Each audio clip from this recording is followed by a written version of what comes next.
Hello and welcome to Explore Hayat. Technology continually reshapes the world from how we communicate. Nowadays, for me, especially because you keep the connections, the relationships, the teachers. Not a phone call, the video call, they do it. Even if you're overseas. Dubai police Dubai police is also doing monies from government entities, from the central bank itself. So this is a very, wow factor that is So coming true. because it's going to change a lot. a code to you and they ask, is it you who's allowing someone to access your data? Yes. And then you say the code matches with that and you say yes. And then he gets the access and he can do the job for you. When I try to connect entrepreneurship in technology and professional career in technology with Dubai, with UAE, that is the main point. When you stand out, you can stand out for real, for good, Yeah. So Yeah, I mean, as you mentioned, like it doesn't really matter. It's a male dominant society or the field. As long as you are competent, exactly. you can manage it well. Yes. Because then later on, people, they do not even distinguish between a male or a female, but they just see the competency level of Kelly. That's more important than considering a male is doing this or a female is doing. It's very funny you say that because I used to say that, in the professional environment, I'm a man. Yeah. I think my colleagues, they start to see me like a man. Like when maybe they see me for first time, not only me, but many other ladies working here in the country, in the city, they might be, how can I say, misunderstood that, this lady, with the, how can I say, the girly stereotype. Yeah. And then when they see that you work like a man, then they're like, oh, okay, like this is not actually a girl, she's a woman. She's a woman. No, I mean she's a man. She's a man. She feels like a man. In the dress of a woman, So you tell about the women business circle you talked about. Yes. We discussed before. So what's your role in it, and what does this business women circle does? Okay, that's a very, very dear subject for me, topic for me. Sure. Because it's very much related to Her Excellence Laila. So she's the founder and the mother of the Woman Business Circle. So for so many years, she has supported so many other women in the entrepreneurship journey here in the city and in the country. So that's exactly how I came to connect to Her Excellence Laila. And this is exactly how I came to engage and to be part of the Woman Business Circle, exactly because of my very active, support to the woman in technology community. And I always wanted to, I always was working towards this in my country itself, or even before I live here. So after I come here, I have to dedicate too much more to the career itself. So after some time, I said, okay, I think it's time for me to try to, to move a little bit towards what I was doing before, which is work with my colleagues, especially women in technology, into volunteering work and charity, philanthropy. Because in other countries, we have a different situation from UAE, right? We have communities, we have kids, we have hospitals, we have so many places that can benefit of technology people, not only by teaching maybe technology, without charge, but also helping in many other ways. So one of the reasons that I engaged with Woman Business Circle is exactly because it helped me a lot with the entrepreneurship skills specifically for the region here, because we have a different culture, we have a different language, we have different procedures, right? Commercial procedures, financial procedures, company-wise also, exactly, for example, what you mentioned before, the public relations, the conferences that you needed to go, how you can actually connect better, how you can sell better your service, your product here. So in this sense, it's really very beneficial for all the women, I believe, so that it's coming to be part of Woman Business Circle. Yeah. And I end up actually leading, coordinating and leading under Her Excellence Laila, the Woman Business Circle in technology, where my main goal especially is to help support another women that they want to start their entrepreneurship journey in tech, or either they are looking for support, mentorship, coaching to improve in the tech career, maybe in another skill sets. Maybe they want to move, they have the technical skill sets, but they want to improve in some other direction, for example. And not only that, but also connect with so many other women in technology that they already have their business here. They are already established in their professional career, in their own business. But they want to help, for example, sharing their knowledge, their expertise in tech entrepreneurship or either technology skills for community of kids or for the community in UAE itself for fresh graduates. Or either we can, for example, travel to another country where we can teach kids or we can donate technology devices for them and teach them how to code, for example. This is somehow try to give the opportunity for another kids to enter the technology world, and this can actually become a profession for them in the future, especially kids that they are in a very, how can I say, far places where they don't really have the good infrastructure or good schools, or either, the financial conditions to acquire some specific technology products or training or school and so on. So this is actually like few things together. But it's really a very good place to be engaged, in terms of women in technology communities. The Women Business Circle is not only about women in tech. There is many other circles, but I can dearly, talk about the WBC in tech. And plus, one very good thing to say is the mobile application, the app actually for WBC community, which is actually delivered by my own startup. So this is also somehow a way for us in the community of of Women Business Circle, WBC, to let the other ladies in the community to know what we can do, how we can do, the same way that I'm supporting in this way. I also do see, and I also can, how can I say, benefit of products and services from the other ladies in the community, because maybe I would not know their product, their service, if we were not there together. But because we are there together, we can know this kind of product or service. For example, artists, painting, books, for example, they are not, in the malls, but you can find very good things, by reference from a group and circle community of women that you really know from where they are coming from. You don't only know their product, their service, but you kind of know also the history behind that product, that service. This is somehow gives you much more value. And using a lot of technology in this WC. Well, I would not say, there is AI already there, or artificial intelligence, or quantum, holographic app. Why not? Not there yet. Yeah, the future, I hope. You have got lots of members in WC?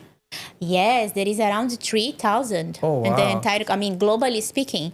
Because, but I would not say WBC in tech specifically, but including the other circles and all the community that Her Excellency Laila, she manages across the globe. If you count all the countries and all the circles, it's 3,000 or more even, to be honest. It's a lot.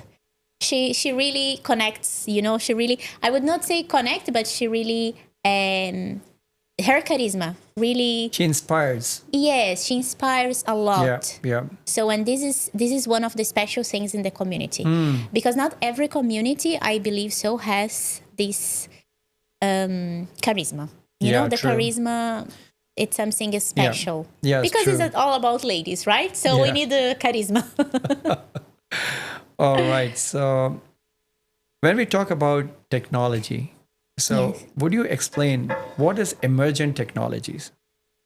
Okay, emerging technologies, I think it's a fashion trending, that the industry they created. More once again, is the marketing people making usage of technology, I would say, because nowadays that's another subject, but we can go there after. But emerging technologies is a way to classify, I would say, the main group of technology that we have to support every digital services and infrastructure that we have, right? So Yeah. we would be talking about cloud infrastructure in the cloud. Okay, but what is infrastructure in the cloud actually? It's actually the data center. We always had data center, even from before we have mainframes, the huge IBM mainframes in a separate room in each company and so on. Yeah. That is a data center. But before we didn't have the internet, so we had local networks. Now, because you can have your digital services here, your iPhone cloud in the infrastructure connected through the internet, but actually the infrastructure is in Europe or in the US in the data center there. So physically is the same, but because you have the online, the internet connectivity, so you say, okay, your data, your things is in the cloud. But it's like a funny way for me, to be honest. But I mean, conceptually speaking, is a data center which is remote. Yeah. It's not here in your place. Yeah. The server is not here. The storage, the whole infrastructure is not here. Right. It's somewhere else. So it's like you cannot see, so you say it's in the cloud. Right. Yeah. And So- we just fall with the rain when Yeah, you do the it's cloud just falling. seeding. So your data is falling with the rain. So Yeah, that's a very good. That's a very nice one. okay. So when you say, you mentioned before as well, the collection of the data, so data management, so everything is so Yeah. much integrated. In a way, technology is very good because we are really taking advantage of it, the convenience of it. But at the same time, we see, how do you see the privacy of the data of the people? How vulnerable people they feel after their data is being like stored somewhere and in the cloud, which is coming with the rain. Which is coming with the rain. Yeah. So that's a very good point to go for. Very good pain point, actually, because I believe that we had the world itself, the society has engaged so much with technology that become, honestly, a dangerous, I would say, somehow, because everyone has access to, almost everywhere to a phone, right? And then you have to right away create your account, put in your phone. And then if the person is not minimum educated, I would say, in cybersecurity, for example, even for your phone, you will be like in the sea, as a fish, very small fish in the sea. Because nowadays you have many different levels in the community, in the society, from people that they know zero about technology. Let's say they don't know maybe even how to access email, or they just go directly to WhatsApp and Instagram, for example. Some people not even that. And then you have people that, they know much more. I would not say the tech professionals, because I think we are so busy that we don't really have time to be, spying anybody or nothing like that. But then you have the people that use technology in a bad way, right? Doing scam, for example, for WhatsApp. Before it was by calls, right? So I would say that we have a very tiny, how can I say, line, in between being naive using technology and being smart in a bad way, I would say, to use images, to use messages, to get data from people, or through the email, or by talking, or by phone, and so on. Yeah. So I believe so that technology is so advanced nowadays, but the awareness for people should increase also. I don't know, maybe you call me crazy, but I believe so that you should not actually allow really people to consume from any basic preparation or any basic training. Because I saw a lot of cases, that the person doesn't really, it's not the person's fault, because this person, she's consuming a product, a product or device, because it's nice, because it's trending, right? And this, of course, by preparing the people, you would be going totally against the consuming part, right? Because the marketing industry, the consumer part, the capitalist part, they want everyone really to buy. But people are not really aware, I believe so, that it also can open breaches, security breaches for your data, because your data is gold. My the places where I like to go, where I expend my money, what do I like to buy, what do I have in my name, what is my career, my journey, where do I work? If someone knows like XYZ from your life, financial life, and so on, and everybody can access this because maybe your phone is not protected, or maybe because all your information is everywhere without So this is, yes, it can be like a food in a plate, for someone to eat. for someone to eat. So people are so Exactly. reckless in sharing their pictures, their family, their friends, their lifestyle every time. Exactly. They just tag everyone. Yes. They just log That's into some. exactly. So what would you suggest to such people, those who are frequently using all the social media, sharing their insights, the privacy? So how they should make their awareness, and what should be they doing to be more aware and more cautious? Honestly, look for my services, consulting services. No, I'm joking. Okay, well, you should You look can for. be serious to sell your services. What I would recommend is really, try to look for awareness, for a proper source of good information. There is many recognized channels and YouTube, recognized companies and professionals that you have a reference, of course, that can give the basics, the do and don'ts.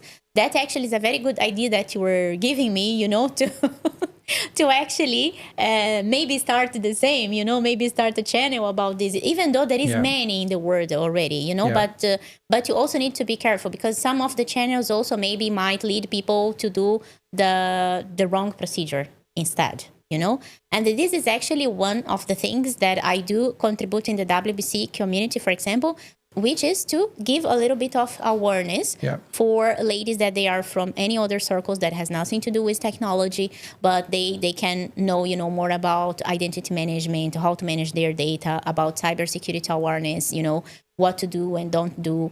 And plus also my own startup, by providing training for community and for people, or even for corporate companies, for example, corporate environment, because in the companies itself, you do have out of IT department, of course, you have many other departments where people, they also need awareness, because the enterprise systems and digital services of any company also can be in a dangerous place if your employees, they are not really managing, as much as you put so many IT systems there, you still have one very good point of security breach, which is the human being.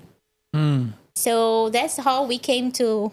Now it reminds me actually to highlight here the very trending from, I think, 2 years ago, that we start to have this trending in cybersecurity to about the human firewall. Right. This was trending, across the technology professionals, because you needed to prepare the people from your company, but not only your company, right? But to be you yourself a human firewall. But how do you do that? By making sure that this person, this employee, is prepared and knows what needs to do and what cannot be done, in order to protect. But we are talking about then company. But what about the individuals itself? Yeah, that's right. Yeah. So how the individuals can rely in what, in who, know? Exactly, to have this awareness. It's something that many years ago, why any person actually would go for a training. This only for people that for the person that they want to maybe to use Microsoft Office, right? In 15, 20 years ago. Not even this now. I think the training centers, nowadays they lose actually a lot. We don't really have that anymore, right? But now, with the advancement of technology, it's so big as of now, that you do need to have awareness, but people were not really caring about that. So this is something that I think the industry itself is not really focused on there, because it's somehow you need people to consume, right? But if we think in an innovative way, it's also for technology professionals and companies a new kind of service. Yeah. Because I don't think we have still, an app that actually do awareness, for example, or, that can train people in a very easy way and a very speedy way. What we have actually is many kind of softwares in the market, in the phone itself, for people to install, pay, install, and then protect your phone. But then as a human firewall itself, how can you ensure that people really has the basics of that? You know, that's a very trick question even for me. Yeah. And when we talk about the companies, probably still there is a way, as you mentioned, it could be the part of the compliance program for the company. And then they can give the training, and then they can have like always the restrictions on what to access, what not to access, what to do, what not to do. It's still easier. But once it comes to individuals, or for example, irrespective of age, any age, people are playing with fire without understanding the consequences. Exactly. You know, and once we talk about the youth of the world, so they have got so much access to everything through this technology that they don't even realize what they're doing. Exactly. And how they are being used, and how their data is going to be used in the future. And sold actually. So what's happening now, people probably, once they are so much exposed, their identity is being so much exposed, once they grow up, so nothing is hidden about them. And at certain point, if something happens, your life is going to really be an open book. Open book. And if somebody, a bad guy, wants to use all the data against you, you are so much exposed, so much vulnerable that you can't even protect yourself. Exactly. So if we consider... And especially the young generation, they don't see any problem on it because they are still in the 15s, 20s, right? Yeah. But once you reach 25, 30, 35, 40, that you built already, you know, like many that you already grow in your life, right? You already have so much experience of your life. You have actually generated so much data. That's what I want to say. And spread it all around the world in so many sites, so many places, to so many people. Pictures, everything, you know, your comments, your likes, your videos, whatever you say, wherever you go and you tag people. What you like, what you dislike, what kind of a buying habits do you have, what kind of people you hang out with. Exactly. Even though that's exactly to the point that, for example, corporate-wise speaking about. Yeah. So if you're going, HR started to rely too much on that, for example, right? Yeah. To mistake I mean, I remember years ago in my country itself, in Brazil, we started to have this problem because people, they would, if they would go out, if they would post something in the middle of the day, this became a problem, right? When WhatsApp came to the picture, also became a problem. Why? Because you might be judged by where you go, what you like, what you comment, what you do not comment, or whatever you follow, whoever you follow, whoever you unfollow, right? It became actually a clone of your personal life. True. So clone of your personal life. So true. Exactly. Copy. So backup. Yeah. Backup. The backup of it's your digital backup. Yeah, it's you in a digital, you know, it's you digitalized. So do you see... It's a digital transformation of a person. Of a person. So do you see the problem lies in, because there's a generation gap, so most of the youngsters, those who have got the access, they're very, very much well-versed towards the technology. They're most tech-savvy as compared to their parents, as compared to their adults, elders. So elders, they themselves, they don't know how to handle this and how to control this. They don't have the awareness and the knowledge about the technology. But the young ones, the next generation, they already know way more than them, but they don't know what they're doing. Yes. Ethically. Yeah. But they know how to use, right? They don't know how to use because there's no proper guidelines. And use. Exactly. And who's there to guide them for that? Because parents, they don't know by themselves. Exactly. They are also the part of the trap, but it's still because they have got certain values. They have got certain training from the past, from their ancestors or the parents or teachers. Yeah. But they cannot train to their kids and to the young ones, to the next generation, because they're not very well versed in it. Yeah. And those who are using young ones, they are also not aware of what peril into what they're doing and the way you're using this technology. So how do you see how to bring this? Honestly, it's a very trick question. I would say it's a very trick field to go in, because you have from one side people hungry to consume whatever technology it's coming, and they want much more and more and more at a high speed. And then you have the older generation that sometimes they don't want to really hear about it. Yeah. But WhatsApp, by the WhatsApp itself, the messaging, right? The online message, that's is where they Yeah, they're just they busy rely, with that. even. Or busy with scrolling. If they're on Instagram, just busy scrolling Yeah. hours and hours and hours. They're Yeah. doing, but they themselves not realizing what they're doing.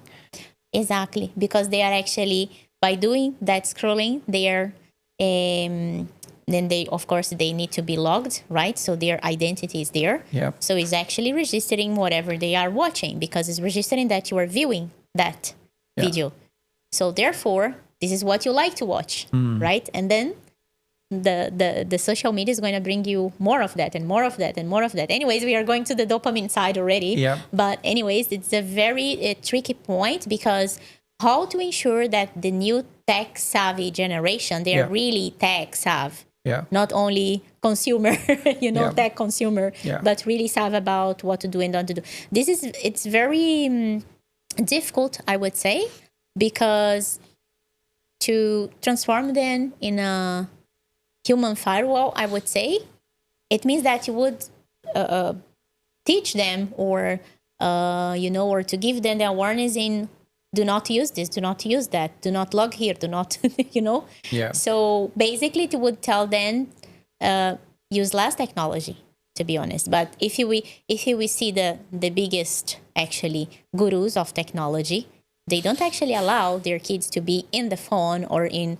certain services, digital services and products. Yeah. Exactly, because they know how it's built behind. So this is where I do apply, let's say, my humanitarian skills, because I do defend that we should do more sustainable technology, to use technology for good, especially artificial intelligence. So this is where it comes another field, I would say, because we have law, digital law, we have, the sustainable technology, which is something very, very new, which is exactly try to, create technology products and services, which doesn't make people, to be addicted to it, and do not actually store the whole data, right? So this, of course, it goes against the whole another point, which is to make money with technology. So seeing the future. Now, if we talk about seeing the future of the next generation, we are seeing the problem right now. Yeah. Somebody has to step in to find the solution. And that somebody would be the one who has got a good understanding and the knowledge of the tech. And they also understand, someone like you probably, I would say, because the one who's coming from a generation before this generation, I'm in the middle, let's say. In the middle, the one who can understand this side of it, all the, I would say, the perils of using this technology to the extent they are using. Yeah. At the same time, understanding the values of the past, which you had, which you have, which you still carry with you, and you want to make a balance into it, then forming a solution, like a manual, for example, a course or something, which must be obligatory. It's indispensable for all the parents to use them and to teach to themselves first, and then to their children before they give any device to them. Wow, that's a very amazing idea. Even you bring me to the point now that, okay, for example, UAE is one of the places that, it's really into tech and a futuristic thing. So I'm not sure about that, but how about to have a discipline of, technology discipline in the schools? Yeah. I believe so. The schools around all the world, yes, they have, but not in the sense to educate, in the sense to protect your data, but it's more in the sense to teach them how to use, right? Yeah. So I guess this would require, a change of paradigm to actually, from the school itself in the technology discipline, to prepare the kids, the next generation, about the dangerous, I would not say dangerous, but I mean about the negative impact of technology. This is something that is there. We were not expecting that and we before. can't deny that. Yeah, I even the biggest gurus from technology in the world, they cannot deny that anymore, to be honest. True. So this is this field, this is a domain that really requires attention, and I'm not really sure that people from sociology or psychology, or psychologists, they are really looking into that. But I believe so that the biggest university in the world, they have these domains, the teachers and PhDs in this area, they probably are looking into that. But I didn't see, honestly, in the market any solutions, or any publications about that yet, to be honest. Do you think that there could be a possibility, considering each device? For example, let's say this mobile phone. When we talk about mobile phone, and if it could be categorized, because now every child has got a mobile. Yes. Every youth has got a mobile. Every adult, young or old, everybody has got a mobile. What if we could categorize with the limited access or to the limited features for every category? Could that be helpful? I think so, because actually if you would try to block actually from the device itself in a physical way, for example, your device is going to be working, let's say, only from, 6 to 8 p.m. And it will not work anymore after that, for example. Yeah, or then people would go crazy. Yeah. because who nowadays doesn't wake up already taking the phone? Can you tell me yourself No. what happened? Yeah, it's you wake up, you take your phone. Yeah. What you have to do is you have to pick up and at least look at the time, because you still have to see it. Because it becomes your everything nowadays. Your alarm, your watch, your email, your TV, your radio. For me, for example, when I wake up in the morning, so of course I check the time in my mobile, or when the alarm rings, so you put it either on a snooze or you just stop it. And then you pick it up, and then even whatever the routine, for example, for me is start not with mobile, but with the gratitude. That's how I start my day. Because that's the first thing. I wish technology people has the time, to wake up. Yes, that's so true. To wake up and, do the gratitude rituals every day. But you see? So once again, because I do understand the importance of doing the gratitude in the whole day as many times as you do. But first 5 minutes in the morning, if you can do the gratitude, and if you can write it down in your gratitude journal, so it really brings a lot of difference in your life. The whole day, you feel much more content and better. But then I'm talking about the technology and use of the mobile. Then what if, like, this is my habit to learn in the morning. So again, you have got audiobooks. Yes. You have got podcasts to listen to. Everything comes back to this.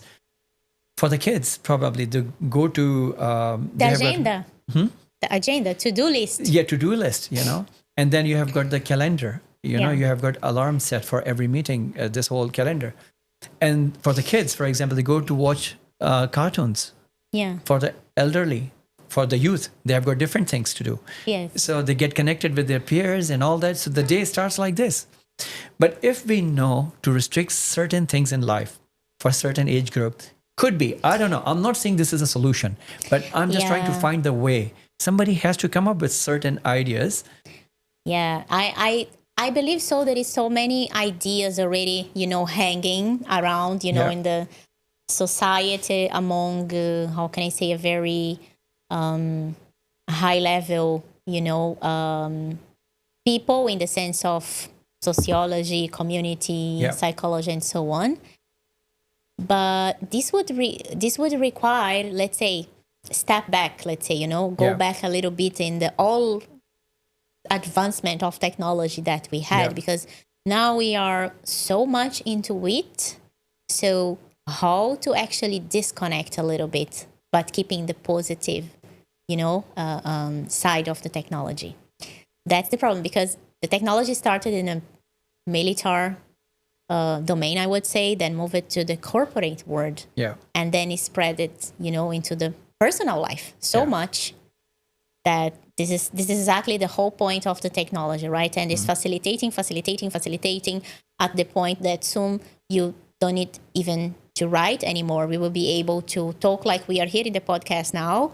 We're going to be able to do this with holographic image. It's already there, but it's already not there. People, they run their political campaign, Exactly. It's all happening. So how how to, how can I say, go back a little bit, but keep it only the usage for, for common areas that you have in the society, how to segregate that, because this would implicate into, how can I say, undemocratization of technology. Yeah, yeah. This is not really something simple to do unless that you have like a very, I don't know, a wave of, health hazard for people. Most probably, technology professionals, they are already there with their health somehow impacted. But it's a very difficult solution to bring upon. This is a very good discussion because it would require a lot of implications, research, analysis, and so on. Because how it's like you said, okay, now it's like you teach the kid to walk or to eat, right? Or they started they born and they move from the mom's milk to the actual food, and suddenly you say no, you cannot anymore. Yeah, true. They have gone too far away. To come back seems like almost impossible. Seems almost impossible, honestly. So one of the ways I see is really to the companies, the tech professionals, to come up with new solutions that can actually educate people better instead of to take it out, because it's so much in the roots now, it's so much in the blood now that how can you remove it? Right. But you still can try to at least educate people, at least to raise awareness. So the way you see as a solution is awareness, to create as much awareness as possible, because consumerism, the corporate thing, is always in there. They want to just sell more, to cater all categories of the people, irrespective of what are the side effects. They don't care about it. So the health effects, the health issues which they come with the technology, would you share some of them just to make people understand about how? Oh, well, dopamine, right? How can I say, insomnia, anxiety, back problems, ears problems, eyes problems, so much time in the screen, for example, in this position here, because this is what so phone deformation makes of with the neck, us. the posture. Deformation of the neck, the posture, and the eyes, for example, when you cannot sleep because you have the light with you all the time, and it might give you problem even for a young person, right? Exactly, because of the light of the device itself, plus whatever you can, there's so many things that you concentrate in the phone, so it gives you a lot of implication with, and of course, if you don't sleep properly because of your phone, because of the light, then you start to have back problems and anxiety and dopamine too much in the morning. Then of course this starts to affect actually your physical system in terms of breathing, and how do you digest food, how much tired are you going to be, how are you going to react to the time zone in a day, when is the day, when is the night, if you keep like watching the phone all the night, and then you go to work feeling like a zombie, and then you're tired, and then you don't do everything else because of that. So at the end, it's not a small, No. it's not a small hazard. No, it's huge. It's massive. It's massive, but we cannot also, how can I say, we cannot put that as the devil, I would say, because there is a way to avoid that. Yeah, but the problem is that also life nowadays puts so much pressure on people that you're gonna just do whatever you need to do, instead of to try to follow all the the safety measures. This is exactly why companies, they have the safety department, the compliance department, because if you don't have something obligating people to do that, they would not do. So maybe I just something came to my mind. How can you make people to, I don't know, to have awareness by touching what? Their pockets. Yeah. That could be one solution. And now, from now on, let's say in the school or in this XYZ environment, a specific environment, you cannot access the phone, or you cannot buy a phone, or you cannot use this or that if you do not have this training or this awareness or this course, or you pass in this exam, for example. Yeah. This is Right. one way, for example. You just have access if you pass in the exam XYZ. Yeah. Otherwise, if you trick the system and if you keep doing, you are going to have a fine. So this is Yeah. somehow, if you don't have the awareness, in a good way, if you don't learn, how do we say, if you don't learn by the hurt, you learn by the pain. Yeah. So this Yeah. could be one way. If you Find don't, people. if you don't This is- learn by yourself, the I'm time gonna will be- teach you. The time will teach you, yeah. But I mean, as a technology professional, I cannot really, Yeah. how can I say? I don't want to be taken as someone talking that technology is bad. No, No, it's it's not. because it has to be used for good, not Yeah. for bad. That's Definitely. what I defend. Yeah. But something, as you mentioned, like, of course, technology is something like a knife. You can use it to kill someone, or you can use it to kill yourself, or you can Oh use my it to God. cut apple, Yes, exactly. apple, or use it to cut some vegetables. So the usage should be known. Exactly. So you should know the hazards. You should know exactly what is it made for and how are you using. So this awareness is must for the people, for the generation. Because my main concern is, of course, the future generation of the world. They are not understanding the problems they are going to face in the future. Because what they are saying right now is only for right now. And quite unfortunate that, because as I told you, because of the generation gap, their parents, their elders, they don't know themselves how to stop and how to explain. I tell you what, I mean, talking about this, something came to my mind about this age gap in technology. Something happened in a South America country. Yeah. So the mother actually, she got, it was a situation where the kid, he has a phone, was 8 years old, something like that, with a WhatsApp. And the mother also has. And suddenly the kid was talking to a person, that was bringing him actually to a threatened situation for his, security and so on. And the mother, she didn't know because, she has to be advised by the police, by other people that were surveillance the system. And then they caught the WhatsApp from the kid having that kind of conversations and so on. So you see, because for the mom, it's just a WhatsApp. I mean, in that situation, you can see the gap. Because the kid was 8 years old, is everywhere using everything with device. And the mom actually didn't even have the WhatsApp. She didn't even use the application. So she has to be advised by, lucky she was advised by the police, by people around and so on, by the school, if I'm not mistaken. And then she could take action. But this is something that I saw the interview of the mom explaining that, like, she said, like, how can I take care so much of my kid? How could I possibly imagine that through the phone he was actually having a security breach that I'm not aware about, that I was not protecting my kid because I don't even know about, I don't even know that this exists, that this kind of thing could happen. Yeah, lack of knowledge. Exactly. So this leads me to another thing, because kids, for example, for many health reasons and also security, they should not be in the social media. I mean, sorry, but as a tech professional, I do not have kids myself. But the way I see the world nowadays, I mean, it's very difficult to even bring kids. I mean, I don't think it's really even safe to bring kids to the world anymore, but especially giving a device to your kid and access to everything, that's not really the case anymore. No, this should be avoided. Should be honestly. avoided. Yeah.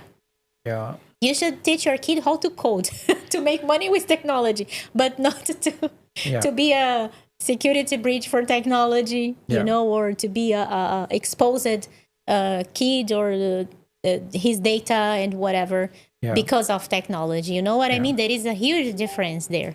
You think world should focus more into this problem than just keep running after technology, because this is related to the future generation and what direction we are moving in, because especially now, because of the technology, the whole world is like a global village now. Everybody knows, exactly on at the same time what's happening in the world. Yes. And with the application of artificial intelligence, learning the patterns of, being learning from the internet itself and learning too much more fast than the human being. Yeah. So imagine what can, possibly happen if there is no awareness, only, growing the technology, but not actually. Yeah. One of the things that I see, for example, interesting thing that just came to my mind, the application of AI. I saw a few things in the internet showing, okay, how now to make, you don't need to work anymore, you don't need to learn anymore, even motivating the kids, the people, you don't need even to go to school anymore. For hard work. You just needed to create an AI influencer. You don't need not even to be the influencer anymore in the social media. I'm telling you this because in Brazil, this is a very popular thing, which is to be an influencer in many kind of domains, right? It's a very big business there. So then I started to see this trending from Europe, mostly, that you don't even need to have the hard work to be you, the content, right? So you can just use many different, several AI tools, and it's gonna just create for you the content on daily basis with the videos and pictures, and that profile, because of so much content, like generated AI content, which is gonna be perfect, of course, and beautiful and perfect. That's going to have a lot of views and likes and comments and so on, and that profiles is going to, of course, generate a lot of revenue, right? From marketing perspective. So you have kids already doing that. You're right. And not only one kind of social media, many others. So what this leads me to, okay, it looks like a very nice thing, very easy thing, yes. But what this person behind there, or this kid, it's using the time for, is this person which is making money with that actually giving their time to learn something else, like play piano, reading books, learning one instrument, or ballet, playing some sports, or doing some sports, or giving back to the community, or this person is just become like, okay, learn how to do that, keep it making money off that, but then forget everything else. Like it's like the human being is not growing himself in the culture, in the mathematics, in the finance, in many aspects of life anymore. So just learn something from technology and that's it. So it's really something which the young generation is moving towards. Those who start to understand this, the benefits of the technology in their favor, they form one avatar or some influencer character.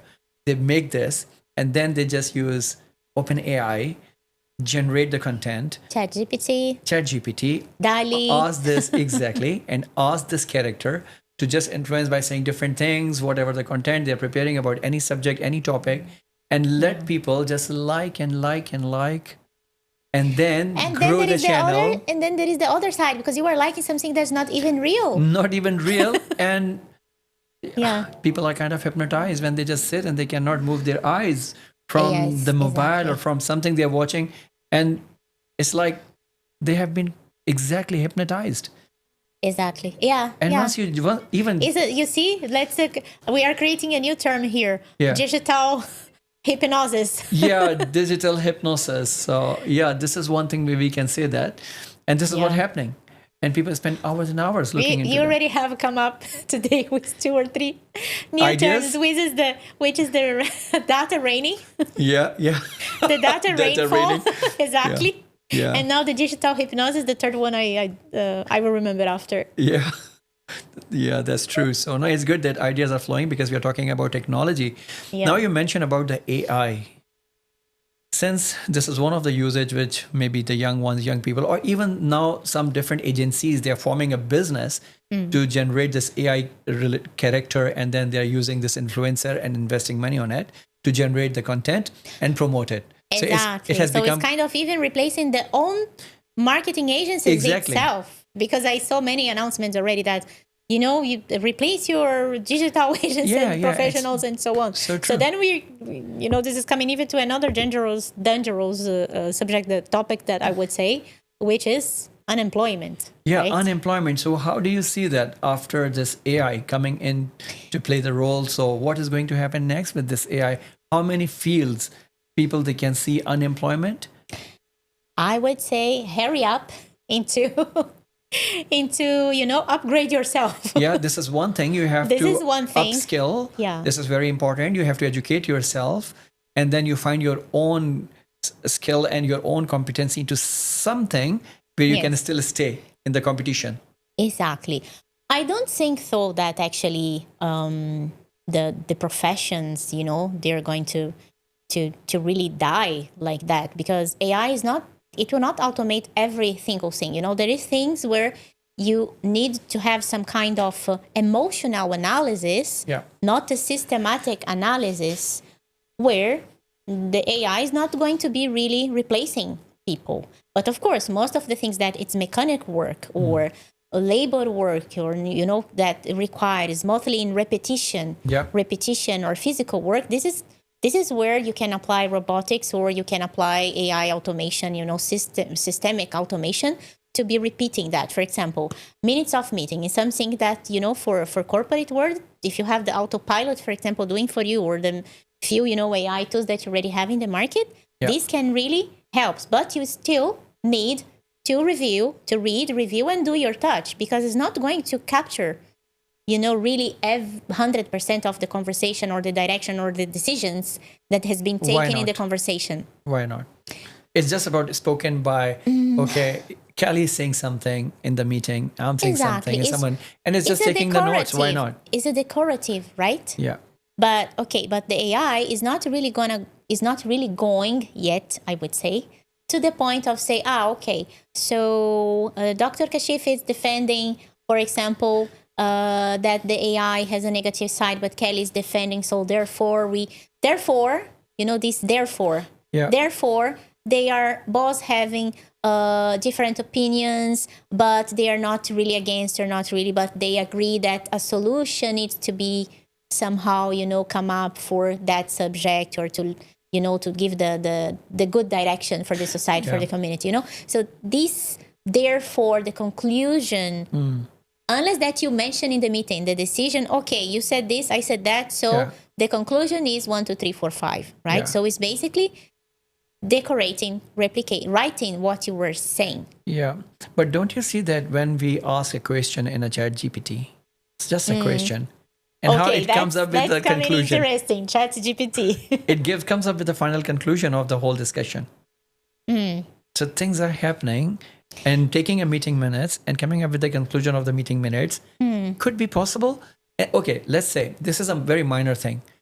What about what I was reading somewhere about AI is taking place of doing the surgeries, because they are even doing way more precise surgeries. How true it is? It's because you were talking about robotics, right? Which can have precise movements much more than human. Yeah. That can be somehow remotely operated, coordinated by a doctor itself. But when you have an AI that learned, if the AI have learned or have all the data patterns of a doctor decision making, that's where it comes, because this would consider that the AI, the camera of the equipment itself, or the mechanic arm, is actually having a look on that hurt, or that person which is open body there, and then be able to identify, okay, there is there is something wrong here in this part. I needed to close this point, or I need to open here, or I needed to, tailor here and there. And then how actually this decision is going to be taken if you don't have a doctor behind that. Okay. Plus, I mean, it depends person to person, because if you have a very specific specialist in a very precise kind of surgery, you need that experience. And this person is in another side of the world. So the positive side is that this kind of technology can help that same doctor to operate remotely someone that could not have maybe the condition, because of financials, or maybe because of the traveling itself, could not reach this doctor to do the operation, physically.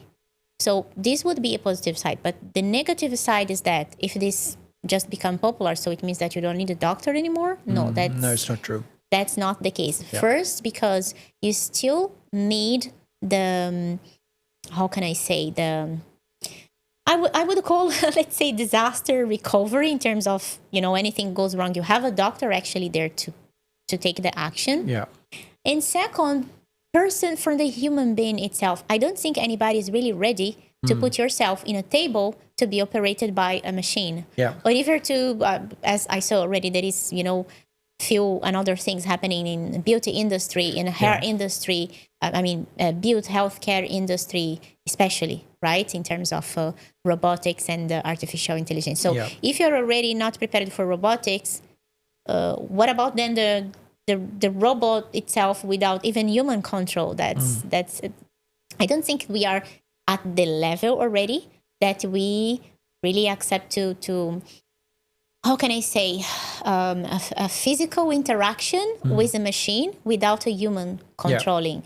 Even with the human controlling the machine is already kind of, very sensitive thing to do. I'm not sure. You, Dr. Kashif, would you put yourself in such a situation? For example, let a robot cut your hair, for example. Would you somehow, not be a little bit scared?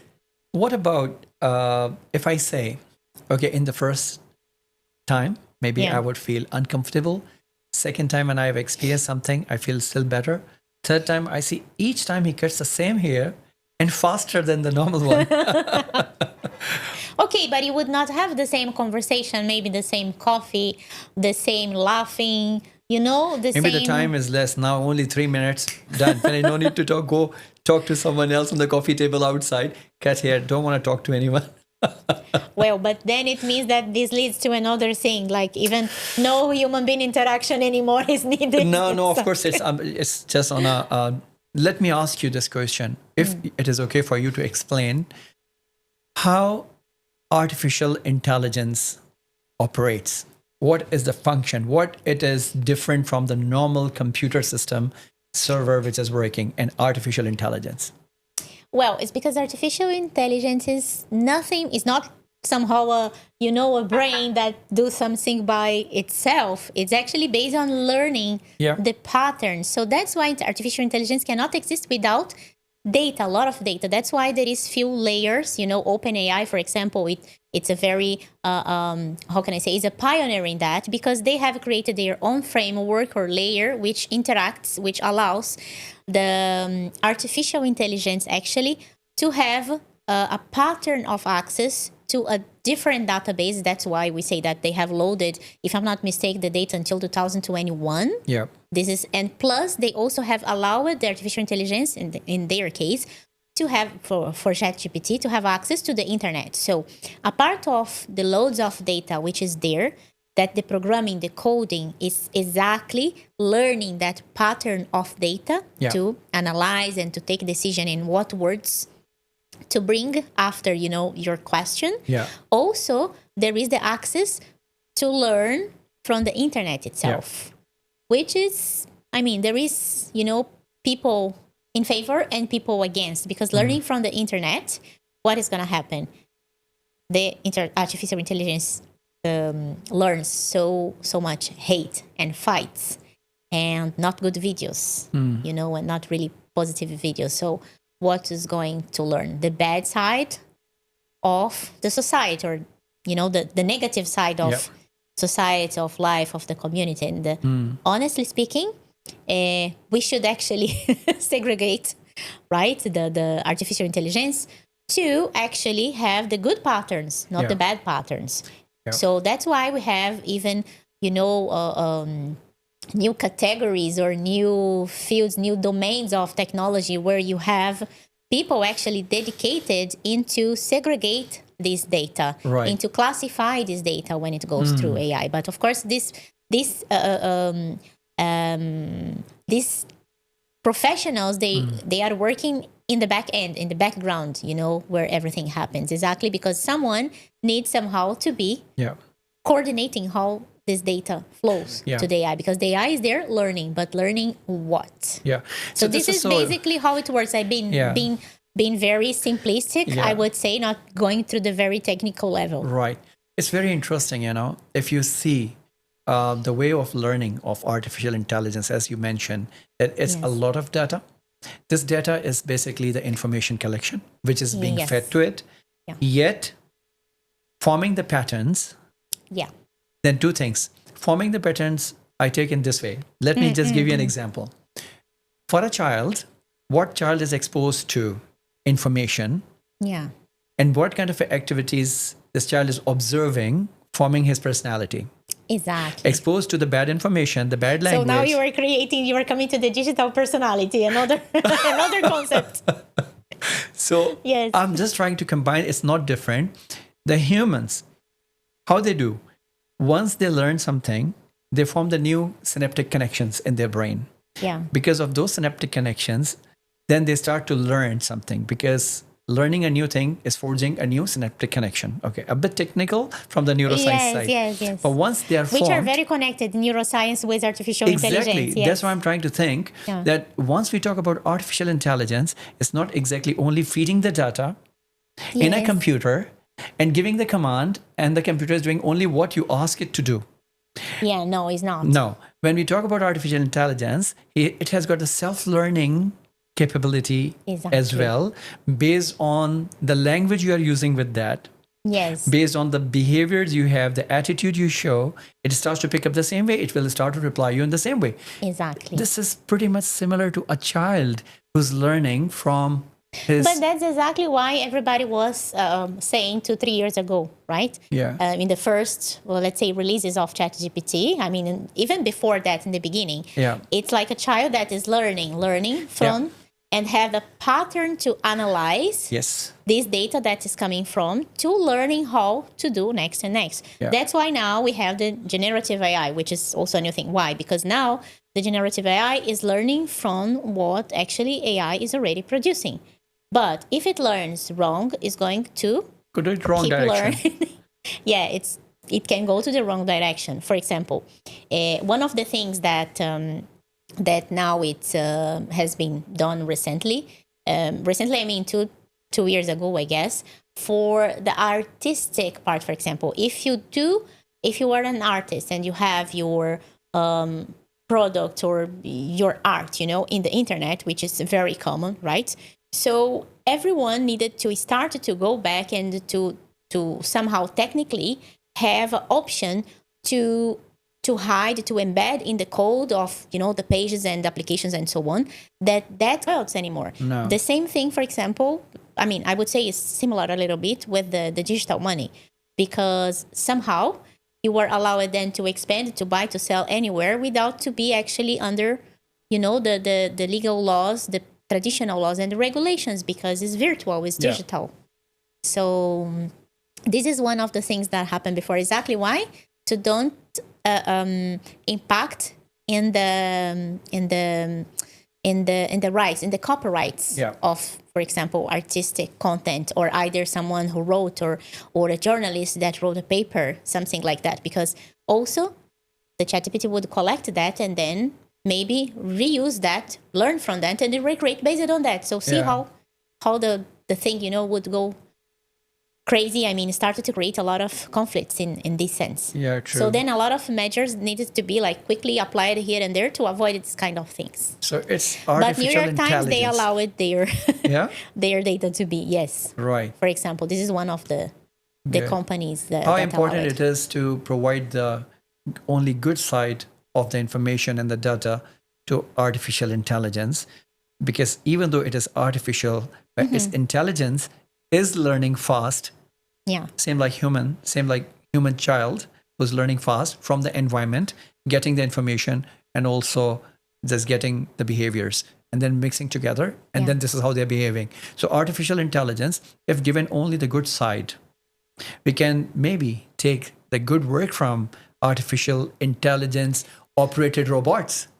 Yeah, but how now to disconnect it? It's the same thing that we were talking before, and how to make people to go backwards from so much Yeah. technology. How to now disconnect to the artificial intelligence of They the have internet. also gone too much far away.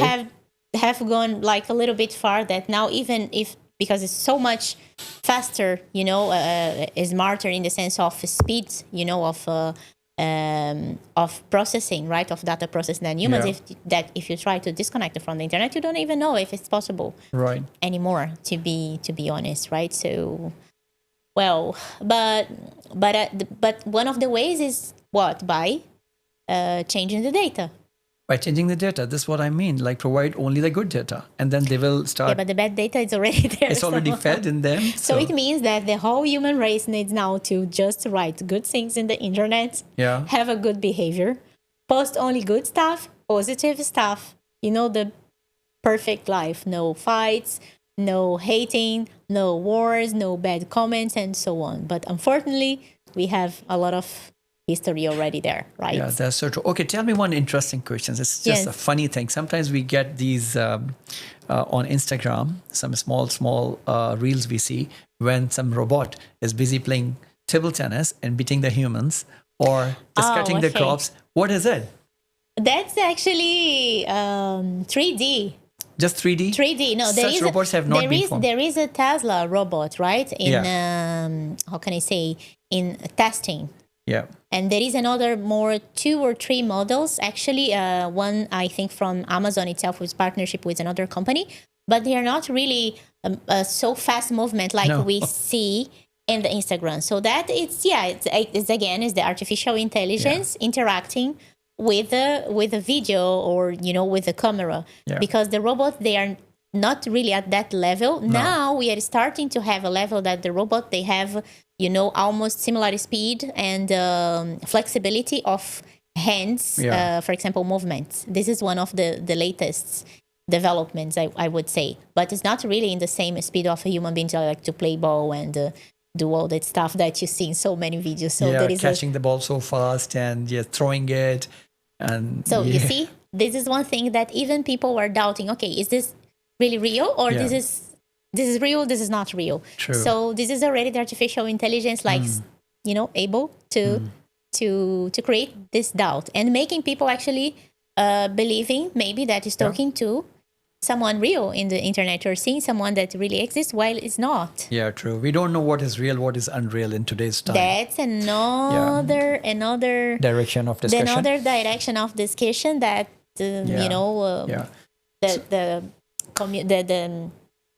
how can I say, the very knowledgeable people around the world is talking about, especially very related to the neuroscience field and domain. So this is exactly where people it's mostly discussing this kind of stuff, because it's leading people it's leading us actually to have how can I say, a more fake, right? Visually speaking, a more fake information that we already have. Yeah, true. So, but Kelly, I think it's already been studied. People, they already know about it. People, they know psychology. People, they know what's going to impact certain group of people and how it's going to impact them. However, it's not being used in a positive direction. It's being used to sell, again, consumerism. They know that if a person is seeing something 7 times in a day, so he is going to make a decision definitely in favor of that. So they already learned these things, and corporates, they spend money. They invite such neuroscientists, psychologists to tell about the pattern, decision-making pattern of the people. And then based on that, they create a strategy to sell.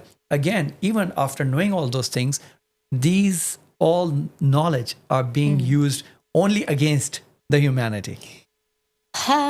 Well, that's the thing, because this is mainly about whoever is controlling the market, right? Because technology is actually, when you plant this in the real life and the daily life and the personal life of every human being in the world, so means you're going to sell more, right? So how to go back in this?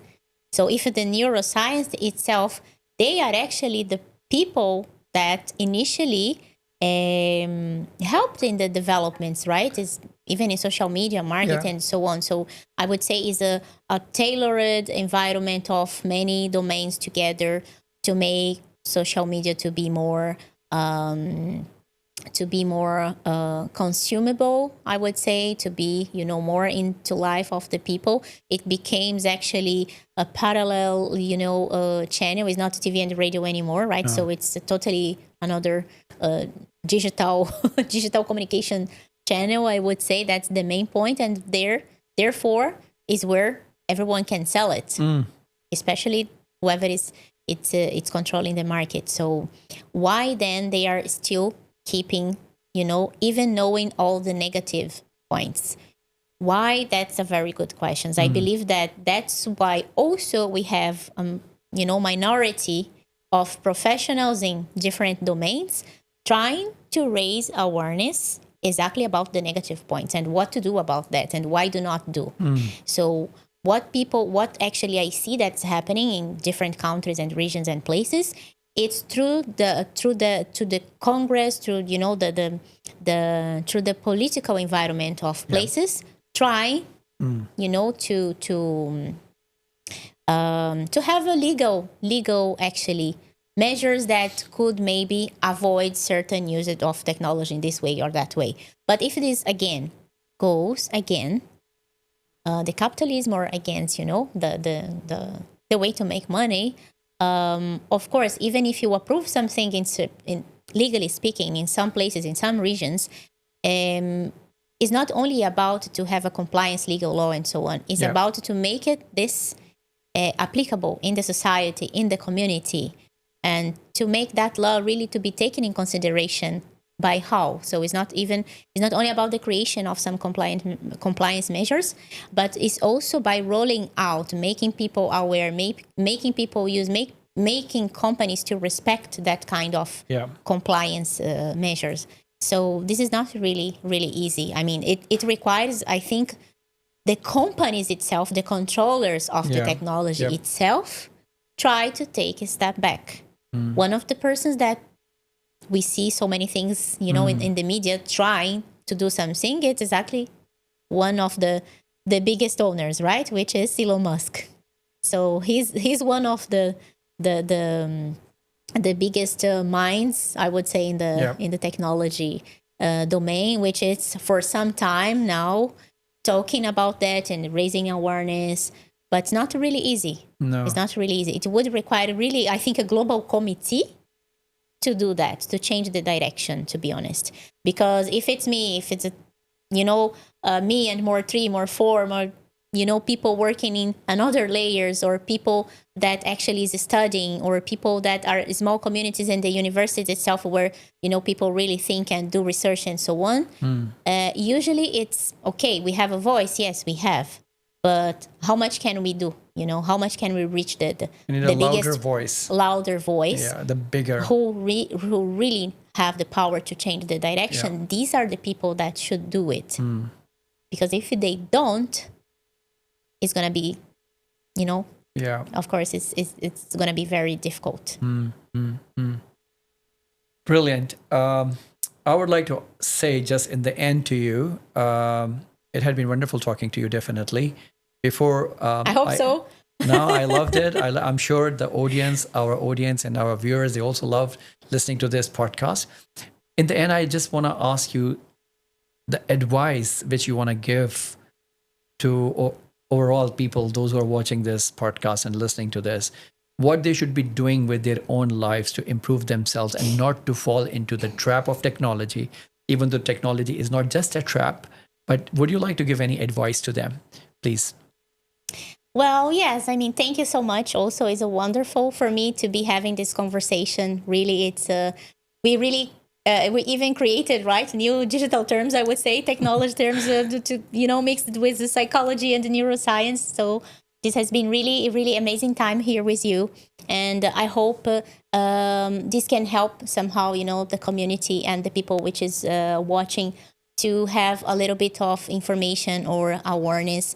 And I believe so that, the best advice or recommendation would be really try to be yourself, to make yourself protected. The only one way, I don't think only for technology, but everything in life, is to plan yourself, right? Prepare yourself. acquire the knowledge, you know, because if you are leading with something which is unknowing to you, it can be a threat for you, right? It's the same way if I'm going to, I don't know, to drive for the first time an helicopter car that is coming soon to Dubai, for example, the helicopter taxi, the helio taxi, and I do not read anything about it. I don't know how to drive, how to use, how to turn off, how to turn on, and I would just go. So maybe I will be able to fly, but what if I fall down after? Maybe I will fall down, maybe not, but maybe I will hurt myself. Maybe I will be in dangerous. Maybe I will be, you know, in a crisis situation, in a hazard situation. So I would compare is the same, because this, I think, really needs to be in the minds of everyone, that technology is not only like, you know, jump in the pool and use as much as you can. No, you need to be a little bit careful. What are you going to use and for what? So this, I think, would be my biggest advice. Be a human firewall yourself. Be your own digital firewall. first of everything. Thank you very much, Kelly.